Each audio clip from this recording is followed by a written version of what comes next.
નમસ્કાર મિત્રો, સરદાર પટેલ માધ્યમિક સ્કૂલ સિત્સર વતી આપ સૌનું હાર્દિક સ્વાગત કરું છું।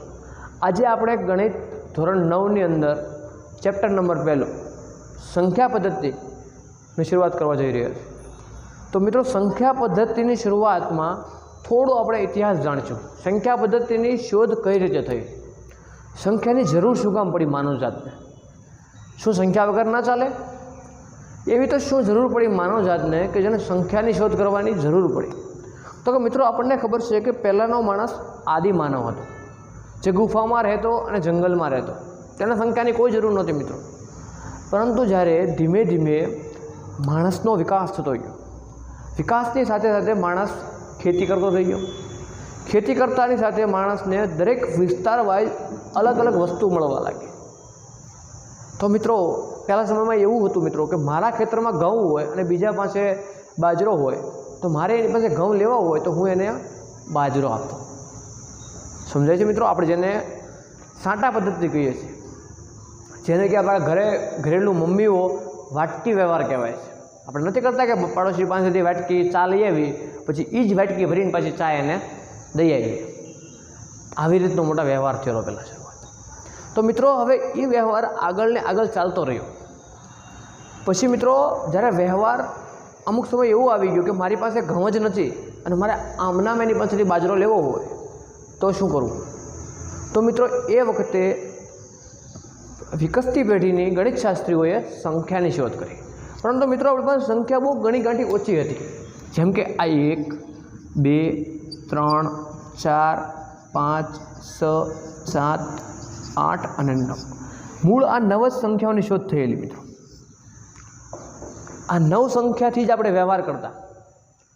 ધીમે ધીમે આર્યભટ્ટ નામના ગણિતશાસ્ત્રીએ શૂન્યની પણ શોધ કરી અને આપણે એને કીધું કે હવે આપણી સંખ્યા પૂરી થઈ ગઈ।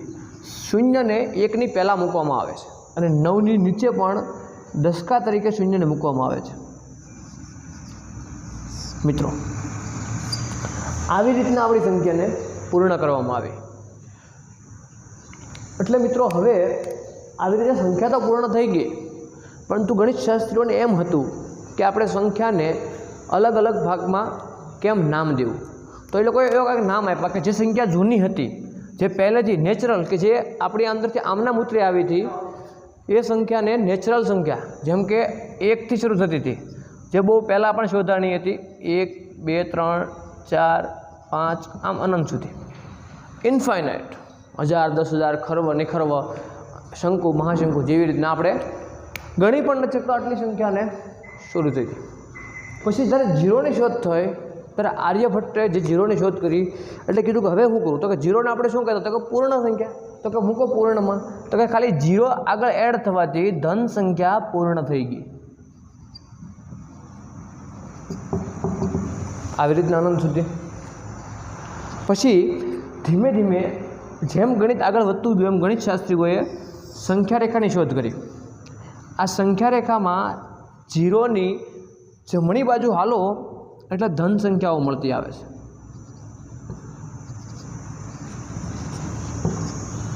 અને જેમ તમે ડાબી બાજુ ચાલો ઝીરોની, એમ તમને ઋણ સંખ્યા એટલે કે માઇનસ સંખ્યા મળતી આવે છે અનંત સુધી। આવી રીતના જમણી બાજુ ધન અને ડાબી બાજુ। હવે આ સંખ્યા પદ્ધતિની જે સંખ્યાની શોધ થઈ હતી માઇનસ અને પ્લસની, એને એક નવું નામ આપવામાં આવ્યું પૂર્ણાંક સંખ્યા। જેમ કે પૂર્ણાંક સંખ્યાને ઇંગ્લિશમાં ઇન્ટીજર નંબર કહેવામાં આવે છે।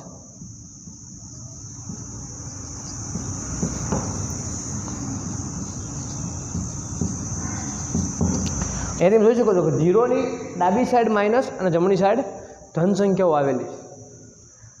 પછી મિત્રો, જેમ સંખ્યા આગળ ને આગળ વધતી ગઈ, આપણને આવી સંખ્યા તો મળી ગઈ 0, 1, 2, 3, પણ આપણે એક તરબૂચ લાવ્યા અને તરબૂચના 2 ભાગ કર્યા, તો એને શું કહેવું? આખું તો ન કહી શકાય, એક તો ના કહી શકાય। તો કે એની સંખ્યા એટલે કે એવી સંખ્યા કે જેને આપણે અડધી કહીએ, 1/2 અથવા 0.5, જે આ પોઈન્ટવાળી સંખ્યા, ખાસ સમજો મિત્રો, જેને આપણે પોઈન્ટવાળી સંખ્યા લાવ્યા અથવા અપૂર્ણાંક સંખ્યા લાવ્યા। તો મિત્રો, ઘણીવાર એવું હતું કે આ તો એક પોઈન્ટમાં જવાબ આવી ગયો, પરંતુ ઘણીવાર આપણે આવી સંખ્યા પણ અપૂર્ણાંકમાં આવે 1/9 તો કે 0.1111 આવી રીતના અનંત સુધી એક ચાલ્યા કરે છે. આપણે જેને કેલ્ક્યુલેટરમાં પણ જોઈ શકીએ છીએ. તો મિત્રો જ્યારે આવી અને આવી સંખ્યા આવી તો એનું નામકરણ થયું. તો મિત્રો જ્યારે અપૂર્ણાંક સંખ્યાને જ એવું નામ આપવામાં આવ્યું કે જેને અપૂર્ણાંક સંખ્યા કહેવાય છે. હું સમજાવું તમને. આ જે સંખ્યા હતી આને આપણે પૂર્ણાંક સંખ્યા કીધું. આમાં માઇનસ પણ આવી જાય ઉપર, સમજાય છે? આ સંખ્યાની અંદર માઇનસ પણ આવી જાય અને ધન પણ આવી જાય, બંને એને પૂર્ણાંક કીધું. જ્યારે અપૂર્ણાંક સંખ્યા એવી સંખ્યા કે માઇનસમાં પણ 1/2 0 1/2 1 આ એકને પણ આમ લખાય. આપો કે ભાઈ એકને કેમ અપૂર્ણાંક કહેવું? કોઈ સંખ્યા પૂર્ણ હોય ને કેમ અપૂર્ણાંક કહેવી? તો યાદ રાખજો મિત્રો કે જે કોઈ સંખ્યા જ્યારે પૂર્ણ હોય એક હોય તો એના છેદમાં એક હોય જ તે મિત્રો. અથવા અહીંયા 5 હોત તો 5/1 આમ પણ લખી શકાય. આને અપૂર્ણાંક આને પણ કહેવાય. તો કે આનું કોઈ શિષ્ટરૂપ ખરું? તો કે હા, અપૂર્ણાંકોનું શિષ્ટરૂપ કોને કહેવું? તો કે જે સંખ્યાને તમે p/q એટલે કે અંશ અને છેદના સ્વરૂપમાં લખી શકો. ઉપર અંશ અને નીચે છેદ એટલે p/q p/q 5/1 અને આવું વંચાય. તો જેને આ સ્વરૂપમાં લખી શકાય એને અપૂર્ણાંક કહેવાય. તો એનું જ એક નવું નામ પાડ્યું સમય સંખ્યા, રેશનલ નંબર. સમય સંખ્યામાં મિત્રો આપણે આવું લખી શકીએ 0 1/2 1 3/2 2 અપ ટુ -1/2 -1 -3/2 -2. મિત્રો હું અહીંયા 1/2 લખું એનો મતલબ એવો નથી કે ખાલી અડધો જ ભાગ પડે એવો. ભાગમાં 0 અને 1ની વચમાં જેટલા માઇક્રો ભાગ પડે કે 0.01 0.02 અથવા 0.001 જેટલા માઇક્રો ભાગ પડે આની બંને વચમાં એ બંને બધા સંખ્યાને આપણે સમય સંખ્યા કહેવાય છે. એ બંને બધા અપૂર્ણાંકમાં હોય છે. તો મિત્રો હવે આપણે અપૂર્ણાંક સંખ્યા જોઈ, સમય સંખ્યા જોઈ. હવે આમાં જ એક પ્રકાર આવે છે જેને કહેવાય છે અસમય સંખ્યા. અસમય સંખ્યામાં બીજું કાંઈ નથી મિત્રો,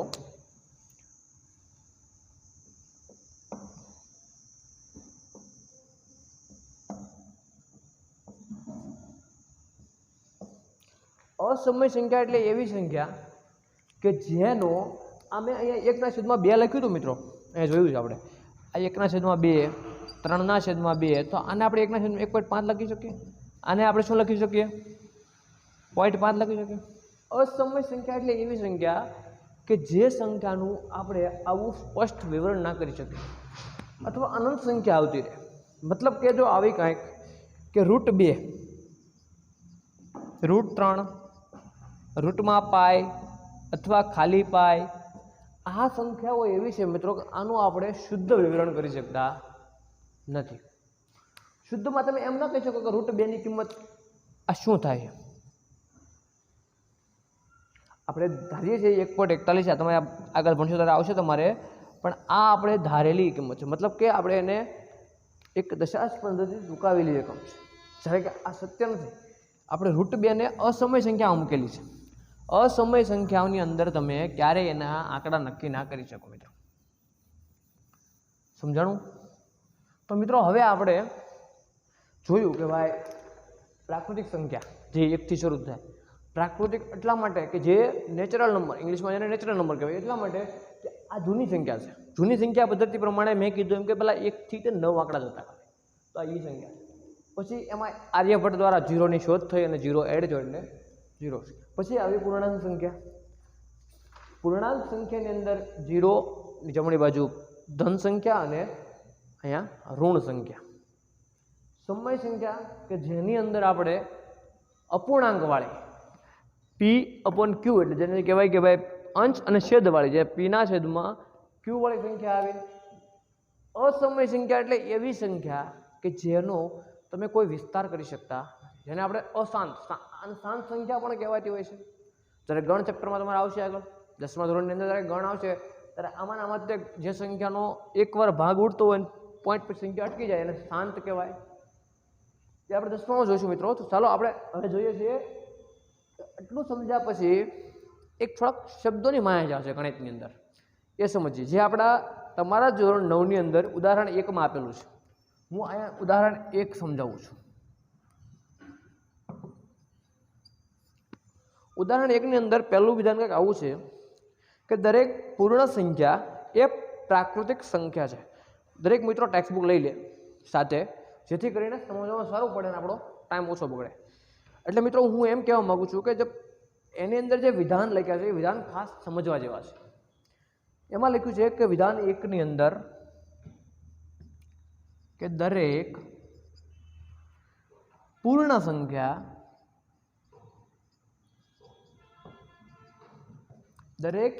સંખ્યા એ પ્રાકૃતિક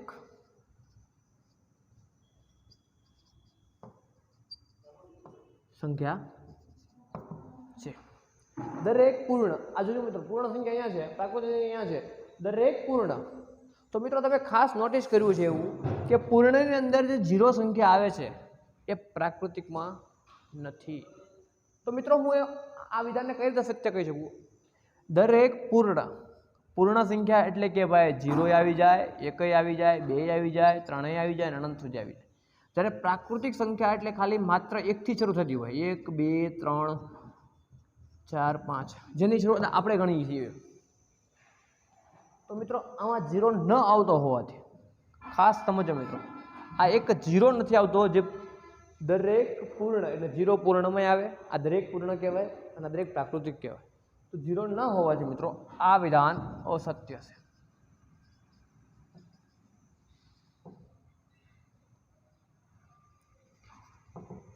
સમજાણું મિત્રો? પણ જો આનું ઊંધું લખ્યું હોત, ખાસ સમજો મિત્રો, એક્ઝામમાં ટ્વિસ્ટ થાય છે, મતલબ કે થોડુંક ફેરફાર કરીને આપે ને આપણે ભૂલ થઈ જઈએ છીએ. તો એમાં આવું લખેલું હોય છે કે દરેક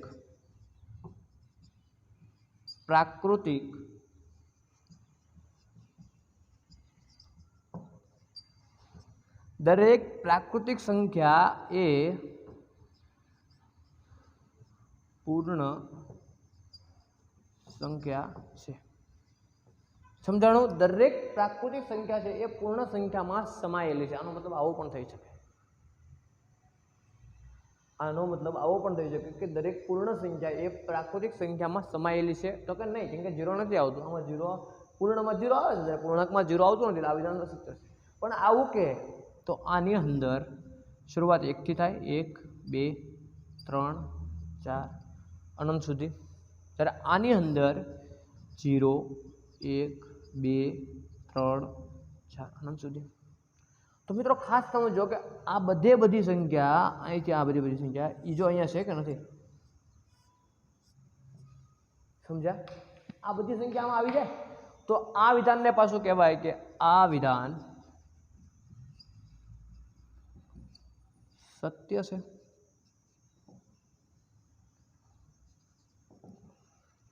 ઉપલું વિધાન અસત્ય હતું, કારણ કે એને એમ કીધું કે પૂર્ણ સંખ્યા બધી પૂર્ણાંકમાં છે, તો કે નહીં. પણ પૂર્ણ સંખ્યા બધી પ્રાકૃતિક સંખ્યામાં છે, તો કે નથી. જ્યારે પ્રાકૃતિક સંખ્યા એ બધી પૂર્ણ સંખ્યામાં છે, તો કે વિધાન સત્ય છે. આ ખાસ સમજજો. હવે આનું જ આપણે ઉદાહરણ 1ની અંદર જ વિધાન 2 લઈને જોઈએ, જેની અંદર આપેલું છે. આ હું એટલા માટે સમજાવું છું મિત્રો કે આમાં તમારી ભૂલ થઈ શકે છે.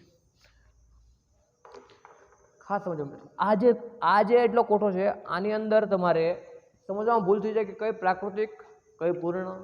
પ્રાકૃતિક અને પૂર્ણમાં શું તફાવત છે એ સમજાવવા માટે ઉદાહરણ 1 સમજવું જરૂરી છે. તો હવે આપણે અહીંયા 2 સમજીએ. ઉદાહરણ 2નો મુદ્દા નંબર 2 સમજીએ. એની અંદર લખ્યું છે કે દરેક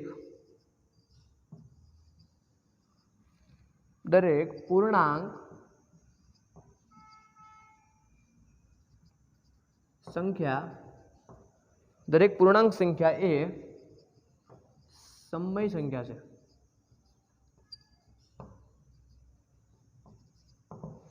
ખાસ સમજો, દરેક પૂર્ણાંક સંખ્યા એ સમય સંખ્યા છે. પૂર્ણાંક સંખ્યા અહીંયા છે, સમય સંખ્યા અહીંયા છે. જોવો છો ને, આ પૂર્ણાંક સંખ્યા છે ને સમય છે. એવું કહેવા માંગે છે કે દરેક પૂર્ણાંક સંખ્યા એ સમય સંખ્યા અંદર સમાયેલી છે. તો શું એવું છે? ચાલો આપણે તપાસ કરીએ. તો કે પૂર્ણાંક સંખ્યામાં કઈ સંખ્યા આવશે? તો કે મને કીધું એમ કે 0 અને એની જમણી સાઈડ આવશે ધન સંખ્યા અનંત સુધી અને ડાબી સાઈડ આવશે ઋણ સંખ્યા અનંત સુધી. સમજાણું?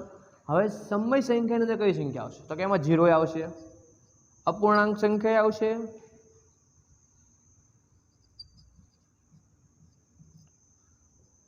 બરોબર. જો 0 આવશે, માઇનસ સંખ્યા આવશે, અપૂર્ણાંક તો મેં હમણાં કીધું તમને એમ, બરોબર.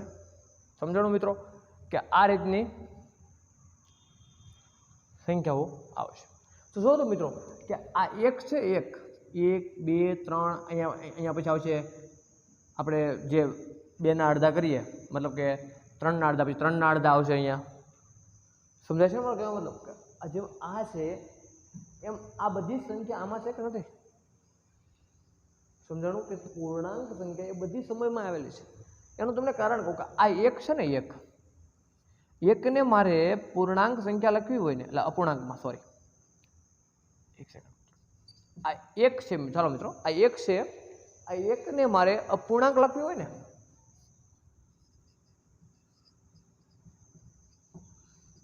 તો શું લખાય ખબર? 1/1.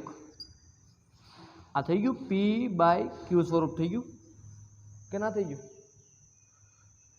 કોઈ પણના છેદની અંદર 1 મૂકો ને તો એ સંખ્યાનો છેદમાં કોઈ ફેરફાર પડતો નથી. આપણે જોઈ ગયા એ પ્રમાણે q સ્વરૂપ લખ્યું છે. તો મિત્રો હું એક વાત યાદ રાખજો ખાસ, આ એક મુદ્દો ખાસ સમજજો કે ગુણાકાર અને ભાગાકાર ની તટસ્થ સંખ્યા 1 છે. આનો મતલબ શું થાય? તો કે મિત્રો એવું કે કોઈ વસ્તુને તમે 1 વડે ભાંગો અથવા 1 વડે ગુણો તો એ સંખ્યા પોતે જ આવે. જેમ કે આપણે અહીંયા લખીએ કે ભાઈ 5 × 1 અથવા 5/1, તો આ બેયનો જવાબ 5 જ આવે. સમજાણું મિત્રો? એટલે મેં અહીંયા લખ્યું આ એક છેદમાં શું કામ લખ્યું એ સમજાવવા માટે અહીંયા કહું છું ને કે ગુણાકાર અને ભાગાકારની અંદર તટસ્થ સંખ્યા 1 છે. આવી જ રીતે મિત્રો સરવાળા અને બાદબાકીમાં પણ આવું જ છે. સરવાળા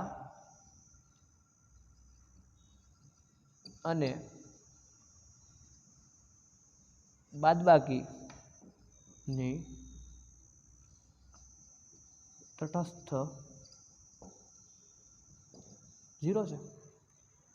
સરવાળા અને બાદબાકીની તટસ્થ સંખ્યા 0 છે. કોઈ સંખ્યાને તમે 0 વડે બાદ કરો અથવા એમાં 0 ઉમેરો, કશો ફેર પડતો નથી. અહીંયા આપણે 5 + 0 કરીએ તો એ જવાબ 5 આવે, અને 5 - 0 કરીએ તો એ જવાબ 5 આવે. સમજાણો મિત્રો? એટલે આ નોંધ કરીને લખી લેજો બુકમાં. કદાચ તમને ન ખબર હોય તો આ લખી લેજો નોંધ કરીને કે તટસ્થ સંખ્યા ગુણાકાર અને ભાગાકાર માટે 1 છે, સરવાળા અને બાદબાકી માટે 0 છે. ચાલો મિત્રો આપણે હવે દાખલા તરફ પાછા આવી જઈએ. થોડું આપણે નોલેજ લઈ લીધું, હવે આવી જઈએ દાખલા તરફ. તો આપણે ક્યાં હતા મિત્રો? અહીંયા હતા કે ભાઈ દરેક પૂર્ણાંક સંખ્યા એ સમય સંખ્યાની અંદર આવેલી છે કે નહીં, આ આપણે વાત જાણવાની. તો કે હા આવેલી છે. મેં તમને સમજાવ્યું એમ કે જો ભાઈ આ પણ આવેલું છે, આને પણ પૂર્ણાંક કહેવાય અને આને અપૂર્ણાંક કહેવાય. તો આ બધી સંખ્યામાં છે, દેખાય તમને? મને તો દેખાય. જો આ 1 દેખાય, 0 દેખાય, એના 0 દેખાય. આ તો અનંત સુધી છે, મેં હજી લખી નથી એટલી બધી, એટલે બોર્ડમાં સમાય નહીં આટલી બધી સંખ્યા આવે. તો મિત્રો હું આ લખી શકું કે આ વિધાન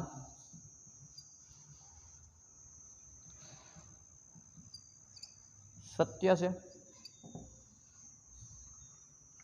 પરંતુ આમાં ઊંધું પૂછ્યું હોત તો કે દરેક સમય સંખ્યા એ પૂર્ણાંક સંખ્યામાં છે. જેમ આપણે ઓલામાં ઊંધું સમજ્યા, તો ચલો આમાંય સમજી લઈએ ઊંધું કે આમાં શું થાય છે, ઊંધું થાય છે કે નહીં એમ. તો કે દરેક સમય સંખ્યા એ પૂર્ણાંક સંખ્યા છે. શું મિત્રો છે? સમયમાં તો અપૂર્ણાંક પણ આવી જાય, જોયું તમે? જ્યારે પૂર્ણાંક સંખ્યાની અંદર અપૂર્ણાંક આવતા નથી તો આ વિધાન તમે કહી શકો કે આપણે જે આ બીજું વિધાન લખ્યું છે આ વિધાન અસત્ય છે. સમજાણું મિત્રો? આ વિધાન સત્ય શું છે એ સમજાણું. હવે આ વિધાન અસત્ય કઈ રીતના છે એ પણ સમજાણું. તો ચાલો મિત્રો હવે આપણે આગળ વિધાન નંબર 3 પર જઈએ. ચાલો મિત્રો, તો ત્રીજું વિધાન છે કે દરેક સમય સંખ્યા એ પૂર્ણાંક સંખ્યા છે. આવું પૂછવામાં આવ્યું છે. અહીંયા પ્રશ્ન ચિહ્ન છે મોટા મિત્રો કે દરેક સમય સંખ્યા એ પૂર્ણાંક સંખ્યા છે. શું છે? હમણાં જ આપણે જોયું. મેં જે બીજાને મેં જે રિવર્સ તમને સમજાવ્યું કે કદાચ આ ફેરફાર કર્યો હોત તો શું થાત. એમાં સમજાવ્યું કે દરેક સમય સંખ્યા એ પૂર્ણાંક સંખ્યા નથી, કારણ કે પૂર્ણાંક સંખ્યાની અંદર અપૂર્ણાંક આવતા નથી. એટલે માટે આ વિધાન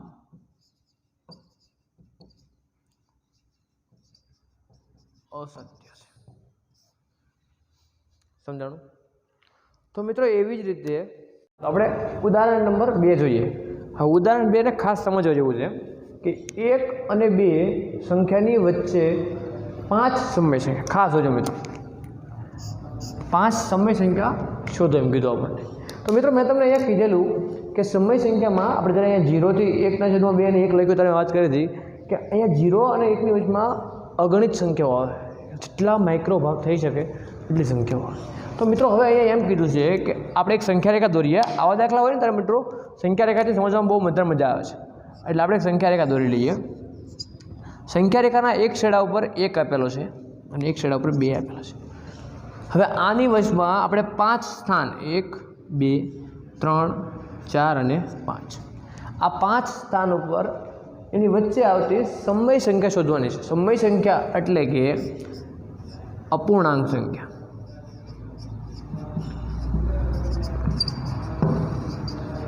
અને અપૂર્ણાંક સંખ્યા એટલા જ માટે કે જે P/Q સ્વરૂપ, મતલબ કે P/Q સ્વરૂપ અંશ અને છેદના સ્વરૂપમાં લખાતી હોય. સમજાણું મિત્રો? સમય સંખ્યા એટલે અપૂર્ણાંક સંખ્યા, અપૂર્ણાંક સંખ્યા એટલે P/Q સ્વરૂપમાં લખાતી હોય. એવી સંખ્યા આપણે ન્યૂઝમાં ગોતવાની છે. તો મિત્રો આપણી ગણિતની અંદર ટેક્સ્ટબુકની અંદર 2 રીત આપેલી છે. હું રીત પહેલી કરાવું છું અને એક હું મારી પોતાની રીત, જેને રીત નંબર 3 કહું છું. એ પણ સમજવા જેવી રીત છે અને સહેલી છે. કદાચ તમને આ ન્યૂઝમાં વધારે પણ કીધું હોત તો તમે આસાનથી ગોતી શકો. ચાલો મિત્રો, તો આપણે શરૂ કરીએ કે 1 અને 2 આ 2 સંખ્યાઓ વચ્ચે સમય સંખ્યા ગોતવાની છે. તો હું પહેલાં સૂત્ર પ્રમાણે એમાં R અને S આપેલું છે. આવો આપણે ટેક્સ્ટબુકમાં આપેલું છે. તો આપણે આવો ઉપયોગ નહીં કરતા, આપણે સંખ્યા સીધી લઈશું કે ભાઈ પહેલી સંખ્યા અને બીજી સંખ્યા, જે 2 સંખ્યાઓ છે કીધું હોય એ બંનેનો સરવાળો છેદમાં 2. તો જે 2 સંખ્યા કીધું છે મતલબ કે 1 અને 2 એનો સરવાળો થશે 3/2. મતલબ કે આ 5 સંખ્યાઓમાં આ બંનેની મિડલ સંખ્યા, વચ્ચેની સંખ્યા 3/2 હશે. હવે હું આની બંને વચ્ચેની સંખ્યા ગોતી લઉં અને આની બંને વચ્ચેની 2 સંખ્યા ગોતી લઉં તો મને 1 થી 2ની અંદર આવતી કુલ 5 સંખ્યાઓ મળી જાય. તો કે શું કરવાનું? હવે મેં જેમ આ લીધું એવી જ રીતે હવે એક સંખ્યા આ થઈ ગઈ અને એક સંખ્યા આ થઈ ગઈ. હવે આ બંને વચ્ચે ગોતી લઉં. સમજાય છે? તો હવે હું આ બંનેનો ઉપયોગ કરું તો કે ભાઈ 1/3/2 બરાબર. મિત્રો હવે અહીંયા આપણે જોઈએ તો આપણે આમ લખી શકીએ, મેં તમને કીધું એમ કે કોઈ પૂર્ણાંક સંખ્યા હોય તેના 1 લખી શકીએ. હવે છેદ સમાન કરવા જોઈએ. સમછેદીનો નિયમ છેદ સમાન કરવા માટે અહીંયા 1 છે અને અહીંયા 2 છે તો આપણે અંશ અને છેદ બંનેને 2 વડે ગુણીશું.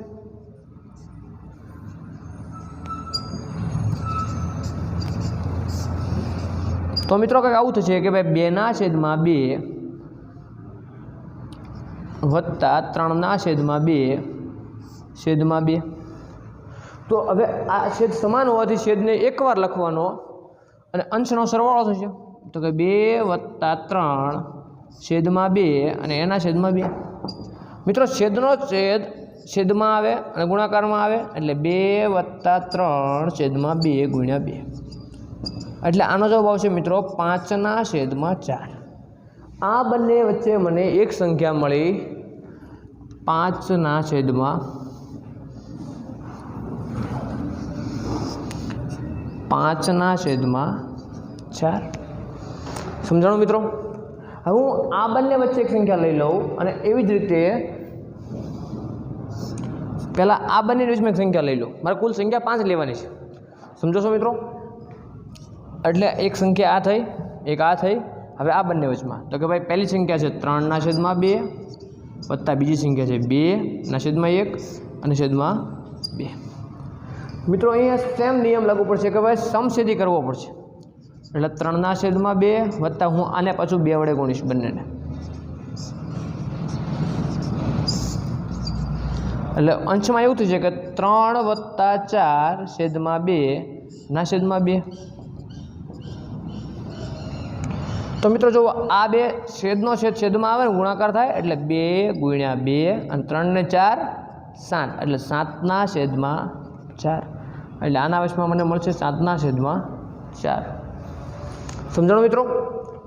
હવે મને આ 1 2 3 સંખ્યા મળી ગઈ. હવે હું આ બંને વચમાં એક સંખ્યા લઈ લઉં અને આ બે વચમાં લઈ લઉં એટલે મને 5 સંખ્યા પૂરી થઈ જાય. સમજાણું? તો આ સમજાણું હોય તો હું અત્યારે આને ભૂંઈ અને બીજી સંખ્યા લખું છું. સમજાણું મિત્રો? ચાલો બીજી વાર કહું છું, સમજો કે આ બંને વચમાં એક સંખ્યા લઈ લો અને એક સંખ્યા આ બંને વચમાં લઈ લો તો 5 સંખ્યા પૂરી થઈ જાય. તો ચાલો આ બંને વચમાં એક લઈએ. 5/4 વત્તા 3/2/2 અને એવી જ રીતે અહીંયા આવી જઈએ તો થશે 3/2 વત્તા 7/4/2. આવું કંઈક થશે મિત્રો. હવે મિત્રો બંને જગ્યાએ સમછેદી કરવાનો નિયમ છે. મતલબ અહીંયા 2 છે, મારે છેદ 4 કરવાનો છે. જે સંખ્યા મોટી હોય એ પ્રમાણે છેદ કરવા જવાય. એટલે મારે 4 છેદ કરવો હોય તો 2ના ઘડિયામાં 4 2 વડે ગુણોત્તરે આવે છે. તો મિત્રો અહીંયા જ આપણે નીચે એક સ્ટેપ લખે 5/4 વત્તા 3 ને ઉપરે 2 વડે ગુણવાના અને નીચે પણ 2 વડે ગુણવાના. ખાસ સમજો મિત્રો, છેદ સમાન કરતી વખતે અંશ અને છેદ બંનેને સરખા વડે ગુણવાના જેથી ભૂલ ના પડે. સમજાણું? એટલે 5/4 વત્તા 3 × 6 અને છેદમાં 2 × 4 છેદમાં 2. હવે આ છેદ સરખો છે એટલે એકવાર લખવાનો અને છેદમાં લાવવાનો ગુણાકારમાં. એટલે 2 × 4 અને ઉપર 6 ને 5 11. અંશનો શું છે? આ બેનો સરવાળો થશે અને આ એકવાર લખી અને નીચે ગુણાકાર થશે. એટલે કંઈક આવું આવશે. એટલે આને આમ લખી શકાય કે 11/8. એટલે આ બંને વચ્ચે મને એક સંખ્યા મળી 11/8.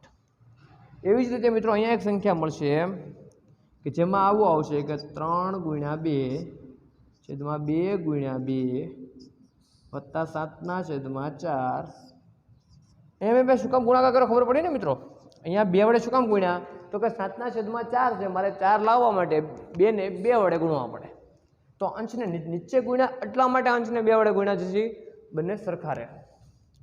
જેથી તો ઉપર 3 × 2 = 6 છેદમાં 4 વત્તા 7/4 છેદ સમાન થઈ ગયો એટલે છેદ એકવાર લખવાનો અને ઉપર અંશનો સરવાળો થયો.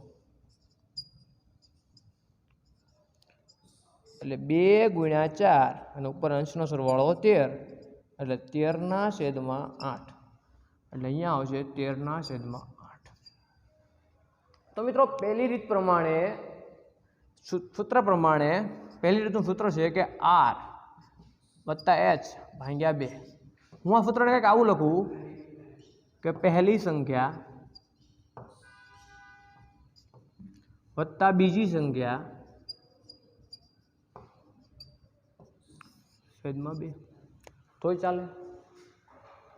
તો મિત્રો હવે તમને પહેલી રીત સમજાઈ ગઈ છે. તો આપણને કઈ 4 સંખ્યા મળી?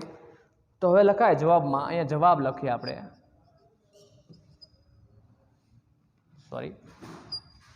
જવાબ લખીએ મિત્રો આપણે. તો ભાઈ 5/4 11/8 3/2 13/8 અને 7/4. આ 4 સંખ્યાઓ આપણને મળી. 5 સંખ્યાઓ જે કીધી હતી કે મિત્રો અસમય સંખ્યા તો અગણિત હોય, 1 અને 2 વચમાં તો એવી અગણિત સંખ્યા હોય, પણ આપણને માગી હતી કેટલી? કુલ 5 સંખ્યા માગી, જે 5 સંખ્યા આપણને અહીંયા મળી ગઈ છે. હવે મિત્રો આપણે ટેક્સ્ટ બુકની અંદર રીત નંબર 2 જોઈશું.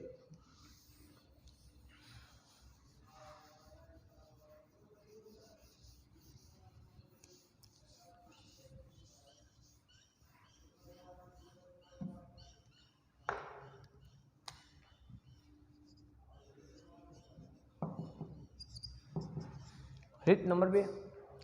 તો રીત 2 એવું કહે છે મિત્રો કે 1 અને 2 ની વચ્ચેની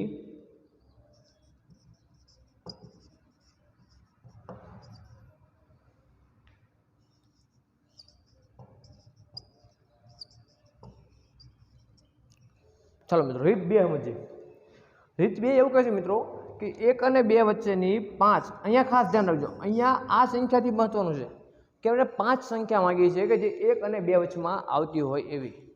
તો મિત્રો અહીંયા એમ વિચારવાનું કે જેટલી માગી છે, કેટલી માગી? તો કે 5. તો કે એને n બરાબર 5 કહી શકાય. તો કે n + 1 એટલે 5 + 1 એટલે કે 6. આ 6 ભાગ પડશે એવા, એક સરખા 1 અને 2 વચમાં 6 એવા ભાગ કરો, 6 વડે ભાંગો એ સંખ્યાને, કે જેથી તમને સંખ્યા મળે. તો આવું કરી શકાય કે ભાઈ 6/6 એટલે આપણને 1 મળે, અને 12/6 એટલે આપણને 2 મળે. જુઓ મિત્રો, આ પહેલી સંખ્યા, આ બીજી સંખ્યા મળી, આવી રીતના મળે 6 વડે ભાંગવાથી. તો મિત્રો હવે ખાસ સમજો મિત્રો, આ રીત સહેલી છે અને ગણવામાં પણ મજા આવે છે. છતાં હું ત્રીજી રીત તમને આપીશ, જેમાં આપણે ઇથી મદદ સહેલી છે, પણ આ રીતે સમજો, ટેક્સ્ટ બુક પ્રમાણે સમજો મિત્રો કે 6/1. આ 6 ક્યાંથી આવ્યા? તો કે ભાઈ 5 સંખ્યા માગી હતી, સમય 5 સંખ્યા શોધવાની છે, આ બંને વચ્ચે આવતી હોય એવી. તો એનું સૂત્ર છે કે n + 1 એટલે 5 + 1 6 થી 6. હવે હું આ જે 6 છે, 6/6 આમ લખું તો આને 1 લખી શકાય, અને 12/6 તો આને 2 લખી શકાય. હવે હું અહીંયા અંશને નાનો કરતો જાઉં અને અહીંયા અંશને વધારતો જાઉં તો મને 1 ની અંદર સંખ્યા મળશે. સમજો મિત્રો, અહીંયા મોટો કરવાનો છે, 6 કરતાં મોટો એટલે 7/6 લખું ને, એ સંખ્યા હંમેશા 1 કરતાં મોટી હોય. અને અહીંયા 11/6 લખું ને મિત્રો, એ હંમેશા 2 કરતાં નાની હોય. મતલબ કે આનો જવાબ, આ સંખ્યા 2 કરતાં નાની હોય અને આ સંખ્યા 1 કરતાં મોટી હોય. 1 કરતાં મોટી અને 2 કરતાં નાની એટલે 1 અને 2 ની વચમાં આવી જાય. સમજાય છે મિત્રો? આ સને આપણે આવું લખી શકીએ. જોજો મિત્રો, સમજો વાત છે. સમજો મિત્રો કે આને આપણે આવું લખી શકીએ, 7/6 છે તો આવું લખી શકીએ કે 6 + 1/6. આપણે બધાને સ્વતંત્ર છેદ આપીએ તો આવું થશે કે 6/6 + 1/6. તો આનો જવાબ 1 આવે, તો 1 + 1/6. આ 1/6 જે જવાબ આવે પણ 1 ઉમેરો એટલે એ સંખ્યા 1 કરતાં મોટી થવાની. એવી જ રીતે અહીંયા પણ આપણે 12 છે તો આપણે લખી, જ્યારે 11/6 લખીએ મિત્રો, ત્યારે 12 - 1 લખીએ, આમ લખી શકાય (6) એટલે આપણે જ્યારે હવે છેદ આપી દઈએ બંનેને, તો કે 12/6 અને 1/6. તો મિત્રો 2 - 1/6 કરીએ મિત્રો, સમજો તો આ સંખ્યા જે પણ હોય પણ 2 કરતાં નાની આવવાની છે. તો મિત્રો હવે આપણે સીધું લખી નાખવાનું જ્યારે આવું હોય ત્યારે, કે ઉપરમાં જ્યારે સંખ્યા, જે નાની સંખ્યા હોય, 1 નાનો છે 2 મોટા છે, તો નાની સંખ્યા બધું 1 ઉમેરતો જવાનો એટલે 7 થઈ જશે 6, પછી 8 થઈ જશે 6, 9 થઈ જશે 6, 10 થઈ જશે 6, 11/6. આ 1 2 3 4 ને 5 સંખ્યા સમય. આ પણ 1 અને 2 ની વચ્ચે આવે. સમજાણું મિત્રો? કેનું સમજાણું? આ કેમ આવ્યું સમજાણું મિત્રો? તો મિત્રો હવે એક ત્રીજી રીત જે સૌથી સહેલી છે એવું મારું માનવું છે, તો આપણે એ જરાક જોઈ લઈએ.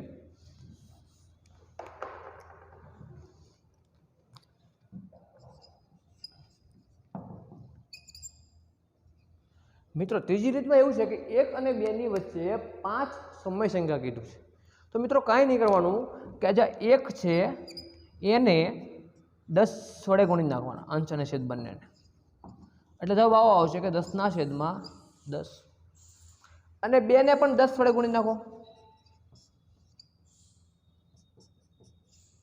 એટલે આવો આવશે કે 20/10.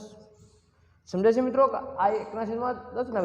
હવે કંઈ નહીં કે અહીંયા 10/10 થી શરૂ કરીને 1 2 3 4 અને આ 5 ખાના ભરવાના છે. અહીંયા છે 20/10. તો કાંઈ નહીં, 10 થી ક્રમશઃ હાલતા જાઓ. તો કે ભાઈ 11/10, 12/10, 13/10, 14/10, 15/10. તો આ બધી જગ્યા, આ બધી સંખ્યા પણ અહીંયા આ 1/10 એટલે આને આમ લખી શકાય 10/10 એટલે આને 1 લખી શકાય અને આને લખી શકાય 2. તો આ બધી સંખ્યા 1 અને 2 ની વચ્ચે આવતી સમય સંખ્યા છે.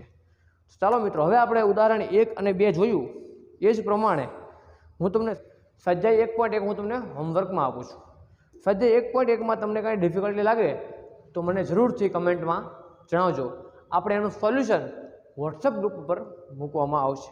આપણા વોટ્સઅપ ગ્રુપની લિંક પણ હું એડ કરાવી દઈશ ડિસ્ક્રિપ્શનમાં. અને મિત્રો, અમારી સાથે જોડાઈ રહે અને આવું જ ગણિત ભણવા માટે આપ વહેલા તે પહેલાંના ધોરણે સરદાર પટેલ માધ્યમિક સ્કૂલ સિત્સર ત્યાં એડમિશન કમ્પ્લીટ કરે પોતાનું.